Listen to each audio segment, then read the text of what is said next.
உருவாய் ஒளிகின்ற வேலெடுத்து உறுதுணையாய் வருகின்றவன், எனக்கு உறுதுணையாய் வருகின்றவன்.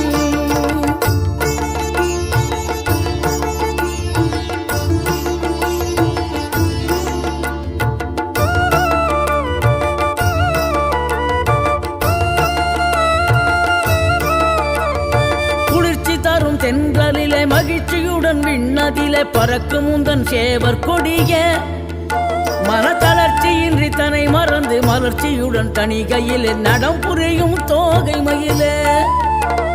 பன்னீரில் அபிஷேகம் நீரில் அலங்காரம் அதிரூபம் கொண்ட முருகன், நீ புரியாமல் அடியேனும் பிழை 100 செய்தாலும் பொறுத்தருளும் செல்வக்குமரன்.